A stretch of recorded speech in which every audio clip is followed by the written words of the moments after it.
To welcome to the Love and Reality podcast from the Netflix reality TV show Sneaky Links. Avery, how are you doing today? I'm good. Thank you so much for having me. Absolutely. I think Sneaky Links is kind of taking the world by storm, seeing it skyrocket into that top 10. But before we dive into the show, tell everybody a little bit about Avery the person, right? Prior to going on to the show. Prior to going on the show, so I have been a recruiter out of Nashville for the last 5 years. We filmed the show a full year ago, so it was very weird just going back to corporate America and then just kind of waiting for the show to air. So I just work a basic 9 to 5, not exciting desk job, but I don't know. It was a crazy experience, and I never thought that I would do something like it, but I am very glad that I have because I don't know, it's just a change. Definitely very out of my comfort zone. Let's talk about the casting process, right? Maybe, what was that like for you? What did you apply for? I think the fun thing is obviously a lot of these different shows. What did you apply for? Think you were applying for, and then the premise of the show there. So I didn't apply. I think they suckered me into doing this. I years ago when I had broken up with my ex of like 3.5 years, Love Island had reached out to me and I went through like 3 rounds of the casting process for that. And they were like, can you send us like 30 photos of yourself? And I was like, okay, obviously maybe I'm not this kind of girl. I didn't have 30 photos of myself at the time. So I was just like, all right, I'm going ghost. I'm not participating anymore. Because this is from the same producers that did Love Island, they reached out to me over email and they were like, hey, we know you didn't want to do this in the past, but we have something that we think you'd be a great fit for. Like, are you open to hearing us out? And I was driving back home from my like 9 to 5 and I'm like, like I don't have anything going on right now. Like, sure, like I'll hear you guys out. So that's how they got me. Had I known, they would not have gotten me. Right. And I think that's obviously some of the people, obviously, if you think back and you're like, all right, well, X, Y, and Z is going to be there. And you're like, well, I'm going back to my 9 to 5. You know what I mean? But let's talk about the day one, right? Give us a little bit of behind the scenes. You're walking into this hotel atmosphere.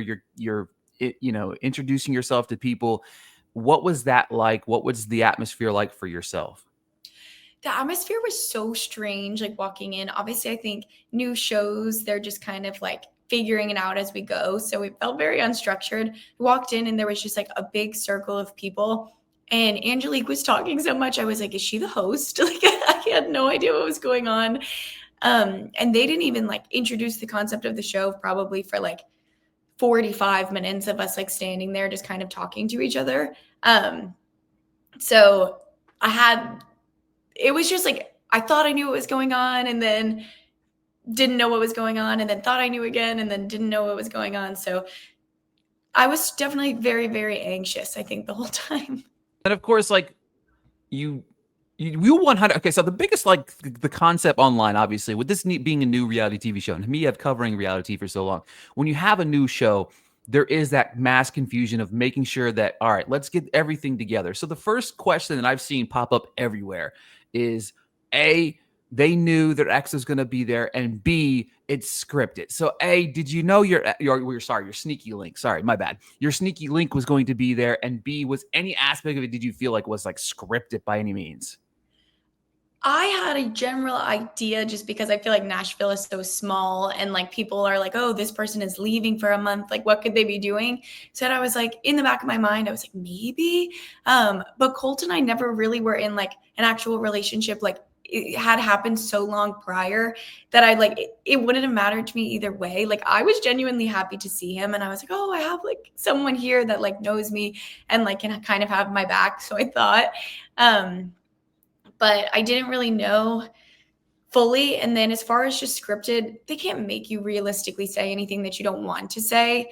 But obviously, narratives can be swayed however they want to put it. So it's just kind of like the luck of the draw, I feel like. Yeah, for sure. I mean, obviously, as we've seen, editing is fun, and that aspect of things kind of can make things look a little bit scripted here and there. But talk to me a little bit, obviously, about that relationship with Cole prior to the show. What was that kind of like? What was the conversations like? Was there ever a reason why it never went to that next level? No, I think we were just like at different phases. He we'd always just gotten along like really as friends. Like we never actually hooked up. Like we had just like kissed. It was nothing crazy by any means. Um, he had moved to Nashville, I think maybe in August. And I think this casting process, for me at least anyway, started in December when I got that first initial email. So I think he was just getting his feet wet in Nashville. Like, I feel like Nashville, you learn very quickly that everyone, it's just like, ew, it's like a cesspool of people. So you had to let that boy spread his wings and fly. We never really even like considered it being anything. Yeah, stop moving to Nashville is basically what Avery and I are saying. Uh, all right. So I've got to know like the ground rules a little bit because to me, like I almost feel like I would always have my blinds like open just so I can peep on other people. Were you like allowed to like peep through the blinds? Was there any like ground rules of stuff that you couldn't do while you're in like the hotel room, like as of like looking out? Sometimes they wanted you to have your blinds closed, especially for just like the interest of shots. They didn't want you to be like lurking through the windows. And you shouldn't be out on your balcony at certain times because we would start talking with each other and they were like, no, like get in your rooms. Because obviously we weren't being recorded or wouldn't be mic'd up. I was always almost sitting on my air vent in my room, like staring out the window because you get so bored by yourself. And I'm like, I just need to talk to somebody. Like, it doesn't even matter who it is. Like my friends watched the show and they were like, who are you waving at in that scene? And I was like, it could have been anyone. Whoever I laid eyes on, I would have been like, You're like, hey, I'm over here. I would have seen it. Like when you watch it back, it'd have been cool just to see you like peep through the blind. It's just like, oh, there she is. You know what I mean? Peeping. But it just like, to me, it's like, I felt like there was like less of it. So I had to felt like there was some sort of structure there. All right, let's talk about the early process of the show, right? What about Manny initially attracted you to him? I think Manny is my type just physically. I love a brunette. I love tattoos. I like light eyes, like basically everything, like nail on the head. I also like people that are like a little muscly. So I'm like, for me, that checked everything. Personality wise, I honestly typically don't go for super extroverted people just because I feel like we could end up really annoying each other. But he was honestly such a pleasant surprise. And I feel like I needed someone like that to help me through the process that like would keep reminding me that like we don't have to stay in our shell and just be like nervous the whole time. So he was very, very good to have with me. So what's the, you kind of getting to know somebody there early in the stages. What's that process like trying to navigate conversations while also like there's other people around and maybe trying to vie for attention and stuff like that? What's that kind of like the in-between moments? It was kind of weird because initially we were not supposed to talk about sneaking link hours like during the day. So you had an idea generally of what other people were doing, but you really just got to see it in front of your face during the day. So I think people would always be confused. You only had so much time really with each other during the day, especially because we were in Arizona. It was like 100, like 20 degrees outside. It was so disgusting. And so they didn't want us like in the pool all the time because then the poor mic person had to stand over and like record it. So it was just like you had to make the most of the time that you had. Otherwise, like you would not speak to that person during the day. Obviously how it's filmed in episode 4, right? We see you and Nicole kind of conversate about Manny and how he's kind of navigating both sides of the fence. Was that a little bit of a shock to you then? No, because, well, yes and no, because after our date and he's like, we're going to lock it in. And then that night that I didn't hang out with him, I did not anticipate like his Spite World Tour to transpire. Like, I guess I should have known when he was like, Avery, back at the list. But he kept telling me as if like everything was totally good and fine. I think he was basically just trying to like twist the knife. I really don't know. I knew he was talking to Nicole, but like when someone keeps being like, oh, you're my number one, I'm like, I'm their number one. Like you're not thinking anything. Honestly, ignorance really wasn't bliss. I think I was just so naive, like in the process. But I had an idea. Did I know that he was feeding her the same exact information? No. But at this point, I like to think I just did it to myself. Apologize. We kind of see a lot of that kind of unfold in front of us, right? What kind of made you decide to be like, all right, I'm going to basically give him another chance because, again, he's doing all these things behind your back. What was that decision like for you? It was difficult, especially because I feel like sometimes once people show their true colors, like it's hard to navigate if they're going to do that again. Just based off conversations that we had, it was like prefaced to me that it was very much my fault because I should not have been like, yes, we can lock it in when I still had this uncertainty. So I can understand why he basically got like upset and then just like flipped the situation on me. Um, for the reason they didn't show our sneaky link hours, I think for nights after, it's because I was very much like, do not touch me. We literally laid in bed like playing like word search. And I was like, this is strictly a friendship at this point. So it took some time to get back to like where we were. Yeah, speak to me a little bit about that bond, right? It's kind of cool to know that, well, not cool, but it's interesting to hear you having these conversations that aren't shown, obviously, because obviously you're filming 9,000 hours at one time. But talk to me about continuing that bond, getting to know and one another. What were some of the things that you learned about him to make you want to maybe, break down that guard? I think that he is just funny, like fun to be around. That even if we hadn't gone back to like a romantic perspective, like we still would have been friends. I was so annoyed with him that I don't think I talked to him for like days in there. They even at the one link lowdown like put us across from each other, and I like did not look up from the table. I was just like any other which direction. But I think in there you start losing your mind, and you need someone that just like is upbeat and bubbly, and he really brought that out of me and just made me a little bit more out of my box, even though I looked so stupid on TV. But he was just a good person to have. Let's talk about the hosts, right? You had Spicy Marie, you had Chloe. What was that relationship with them? Did you find yourself learning and growing from what they were trying to build in that foundation on the show? Yes, I feel like I really like Chloe. I thought she looked so beautiful in person. And Spicy Mari was just funny because every single time, like, we had these little therapy sessions sometimes, like, during the day where we'd speak to Spicy Mari and she'd be like, what are you doing? Like, we just talked about this. So then I started getting nervous. I was like, felt like almost like a mom. I was like, I'm going to disappoint her. I'm like, I'm doing all the wrong things. So they were just people that you like looked, I don't even want to say looked up to because that sounds nuts, but people that were very much like you knew they were watching at all times. So you just in the back of your mind, you were like, wait, should I be doing this? Like almost like the principal was going to give you detention. Like it was like that. Funny to me. Exactly. It's exactly like that, right? Because everything that you're doing is going to spill out onto these scenes. And talk to me about the tables, right? The conversations, the sneaky link tables that we're getting ready to sit down and have all these conversations. What's kind of that tension feeling? What's the conversation like, ahead of time and maybe like sitting there in the pressure cooker? So coming in, we weren't really allowed to have like side conversations at the table. Like we were just basically like building up the tension from that point. So you're just sat there in silence. Like, what are we going to talk about tonight? Just all staring at each other and everyone's nervous. Like, and we're just waiting for them to show up. So I think that's why everybody was just like in such panic at all times, because not only did you have just like the anticipation of going to the room, now you're just sat in the room and you're just like waiting. And it's like, am I going to be like under fire tonight? Like, am I going to be the one that's called out? Especially on the nights that you're sat directly next to Spicy Mari and Chloe in the table structure. I was like, me? I was like, is it going to be me tonight? So it was nerve wracking.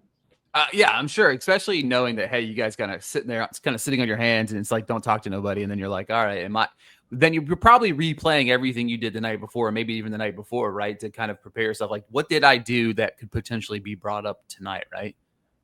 Yes. I think I was constantly overanalyzing every single thing that I did and say in there. And I think that's why, like, half of the time I'm just laughing because I talk so much in day-to-day life. Like, I promise, like, I am articulate, like, for the most part. But I was so nervous the whole time if I was going to say the wrong thing. Like, I think I realized very quickly, I was like, oh, maybe, like, this first show being a dating show, like, maybe wasn't for me just because I was so nervous. And in the back of my mind, I'm like, wait, will my family end up seeing this? Like, I'd like to have loved ones after this. I was just so nervous, like all the time to be saying the wrong thing. And I think that's so just draining that I was like, maybe I'd rather do nothing at all. And I would just rather be like laughing in the background.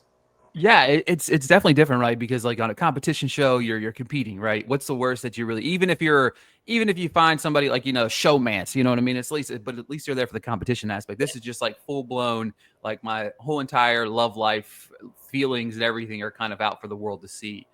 The meeting of the moms, right? That to me was pretty fun, I think, on from a viewer standpoint. But what's kind of going through your head? I think I love the dynamic of the moms getting along. Was that a good sign for you? That definitely was a good sign. Manny's mom was so adorable. Obviously, her first language is not English, so I was nervous going into the interaction, but like she is so fantastic. Like I think she honestly carried the show on her back. Manny's mom could have gotten her own spinoff from it. And I was just so happy to see my mom. I hadn't seen her in so long. It's hard when you can't always go home for holidays. So I was so happy to have her there, and then them getting along. My mom gets along with everyone. My mom will talk to anyone that is even in her general vicinity. So I was just happy about it. Like I was like, this is a great sign. Like things are going great. There's also this level of like, how long did the show shoot for? So I think probably about 5 weeks. We were just in like the hotel holding for the first week. So we were away for about 6.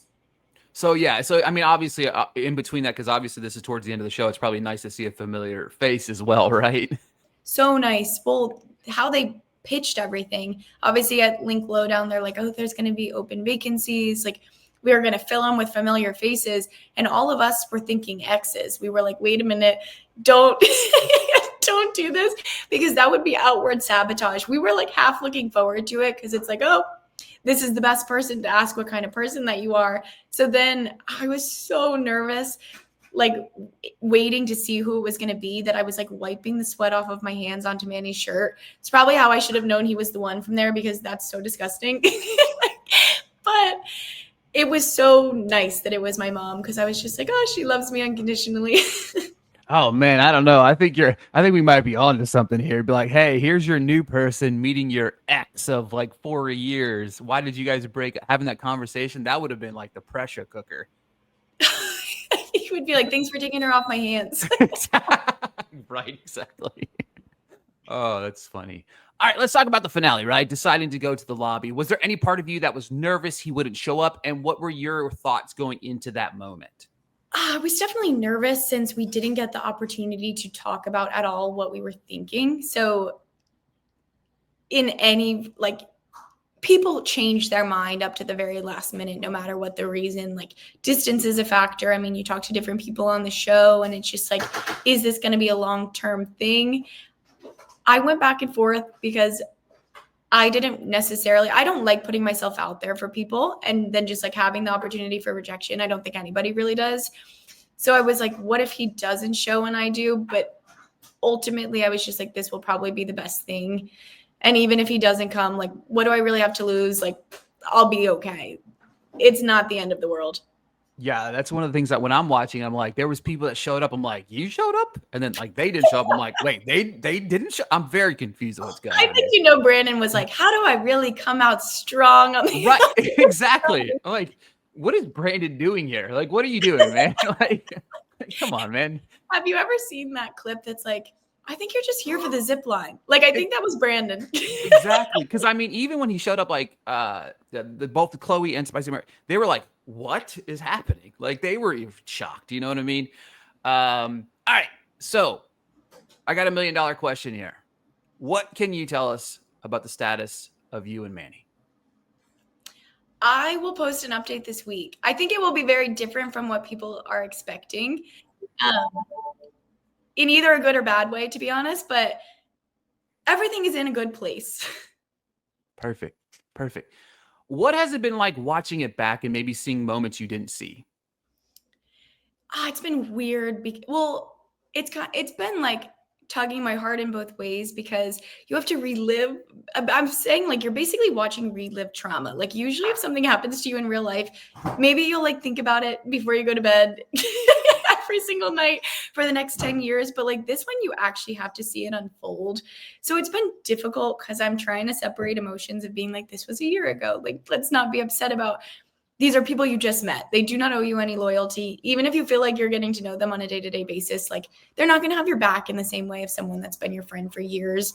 And I think that was very difficult for me to process, because I am a little dumb, I guess, that I was thinking that everyone was going to be completely authentically themselves and like so genuine and only be saying and doing what they feel, even though I think some people deserve Oscar nominees after the show.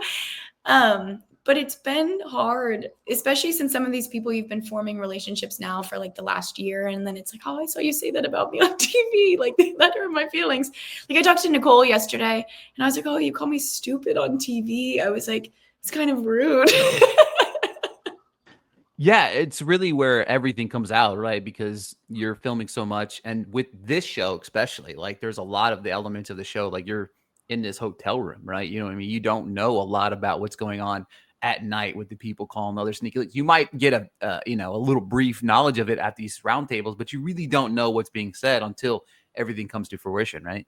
Yeah, you really don't know. And I talked to Colt the other day because we're still just like good friends and on good terms. And I was like, it was really nice. You always said really nice things about me. Like you don't know what these people are going to say. And, it would be so much easier for someone that's trying to switch to the next person to just like drag you or make you seem like a bad person. So I was just like, oh, like what could he have been saying? And you just build up this anxiety for a whole year to finally be able to watch it unfold. But honestly, I feel like things are much better than I could have ever expected.